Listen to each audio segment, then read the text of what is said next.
Pessoal, tudo bem? Nesse vídeo eu vou dar uma recapitulada no assunto de transformada de Laplace e como a gente usa a transformada de Laplace na análise de circuitos. Tá? Para a gente chegar na transformada de Laplace, eu vou fazer uma rapidíssima contextualização em cima de sinais e sistemas.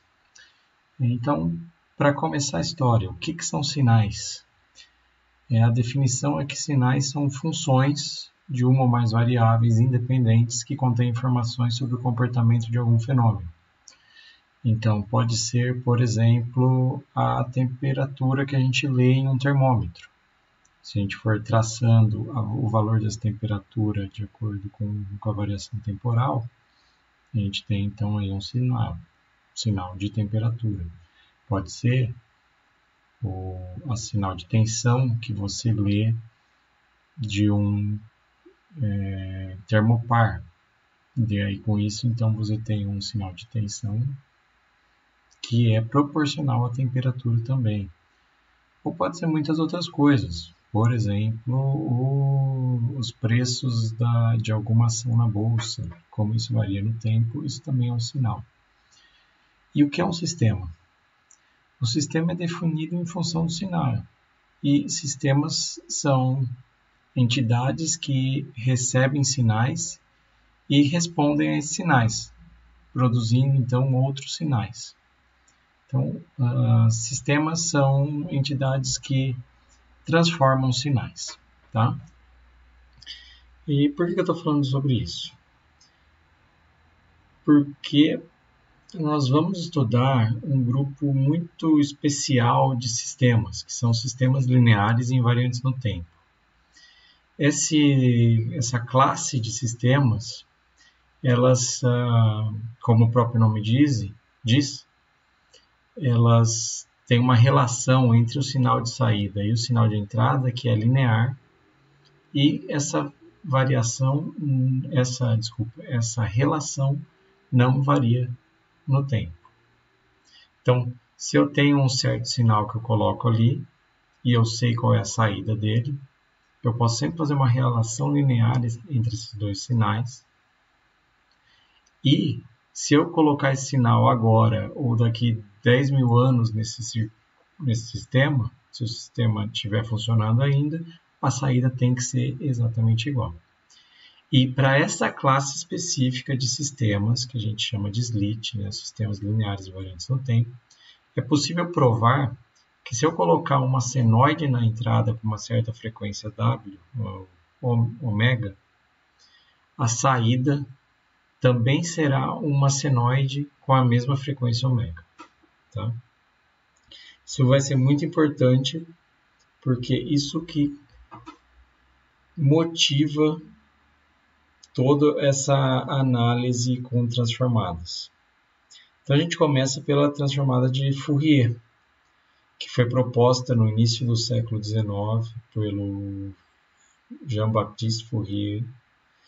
E naquele momento, 1807 por aí, ele falou que qualquer sinal periódico podia ser representado por uma série trigonométrica. Ou seja, qualquer sinal periódico podia ser descrito por soma de senos e cossenos de diferentes frequências, amplitudes e fases. E como que a gente descobre qual que é a amplitude e a fase das senoides que a gente precisa para recompor um sinal? É aí que entra a transformada de Fourier. Então, a transformada de Fourier de um dado sinal f de x, ela vai me dar as amplitudes e fases de cada frequênciazinha ômega, então que eu vou ponderar cada senoide de frequência ômega, para quando eu somar tudo, eu chegar nessa função f(x). Vamos dar uma olhada nisso daqui. Imagina então que eu tenho aqui uma representação do círculo unitário, né, que está variando, e, por exemplo, eu posso dizer que eu tenho um sinal de frequência zero. O sinal de frequência zero é um sinal DC, então ele está aqui um valor fixo de 1. Ou eu posso não ter um nível DC, mas ter um sinal com frequência ômega. Então, o que a gente tem? Olhando, aqui está o meu sinal girando no círculo unitário, e a projeção desse vetor no eixo real x, se eu pegar a projeção variando no tempo, eu tenho essa curva aqui do lado direito. Eu posso pegar e colocar mais uma segunda frequência. Né? Então, aqui nesse caso, eu tenho uma frequência ômega e uma frequência 2 ômega. Vocês veem que o segundo... Eu tenho dois vetores agora. Vamos tirar aqui para facilitar. Eu tenho dois vetores e um roda mais rápido que o outro. Então, a cada duas giradas, eles se encontram. Então, é isso que está representando aqui, uma frequência ômega e uma frequência 2 ômega. E se eu somar os dois, eu tenho uma outra forma de onda, que é dada pela soma dos dois. Eu poderia adicionar mais uma outra frequência, mais uma outra. E se eu continuar somando muitas e muitas e muitas frequências, eu vou chegar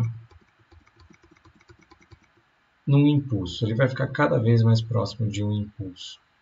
Então, aqui a gente já pode olhar qual que é a transformada de Fourier de um impulso, que é basicamente um valor constante para todos. Eu preciso somar senoides de amplitude sempre constante para que aí eu chegue no impulso. Mas e, por exemplo, se eu quisesse uma outra forma de onda? Vamos fazer o seguinte aqui, porque eu vou precisar da minha cola, tá, pessoal? Vamos pegar esses valores aqui. Então, nota aqui, eu tenho minha primeira frequência. Aí eu vou lá, adiciono uma segunda frequência, e essa notação aqui está falando que é a segunda frequência. Na verdade, eu tenho DC com amplitude 0, então eu não tenho DC. Aí, ômega 0, amplitude 1 e fase 85 graus, menos 85 graus. Aí, ômega 2, amplitude é 0.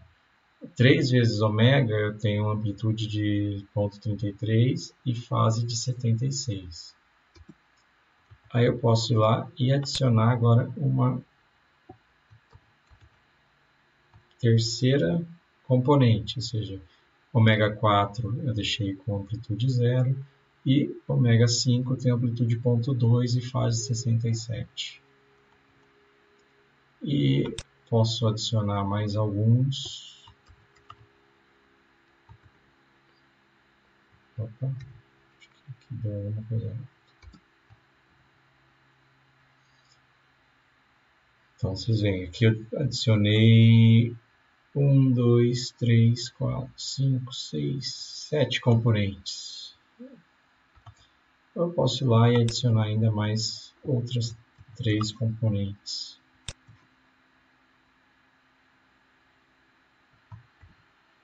E aqui eu estou ficando cada vez mais próximo de uma onda quadrada.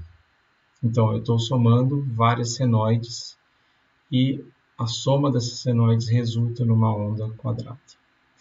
O que isso daqui está querendo me dizer? Que eu posso representar qualquer sinal como somatória de senoides. Aqui a gente está tratando de sinais periódicos, mas a transformada de Fourier é mais poderosa que isso. Na verdade, alguns anos depois, algumas décadas depois de Fourier, Dirichlet ele provou que a afirmação de Fourier era verdade para um grupo de funções, e ele definiu quais eram as condições necessárias para essas funções poderem existir. E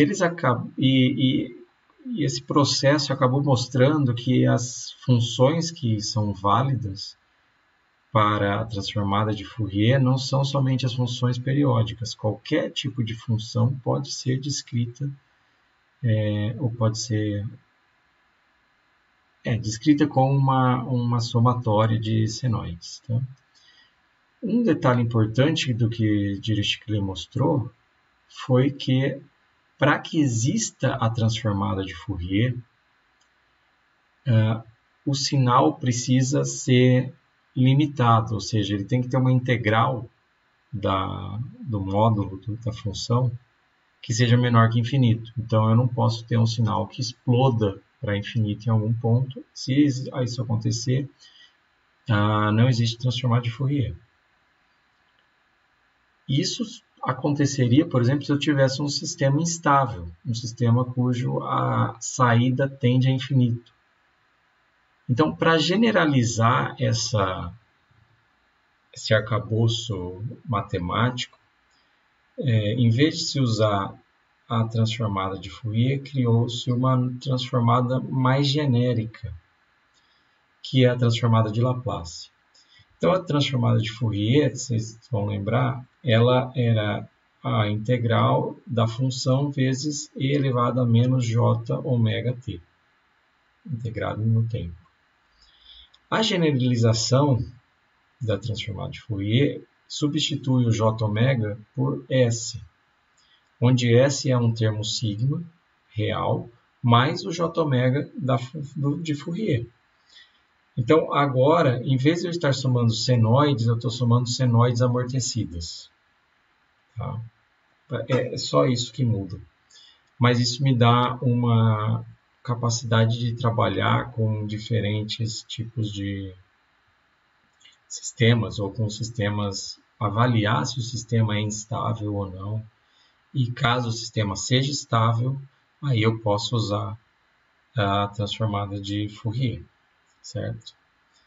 Bom, isso foi só para explicar da onde vem Laplace e por que eu gosto de usar Laplace para circuitos. Ela me ajuda muito na análise do comportamento do circuito para diferentes frequências e como eu posso descrever qualquer sinal como somatória de várias frequências, eu posso então daí descobrir o comportamento do circuito para qualquer sinal de entrada. Vamos dar uma olhadinha nisso então.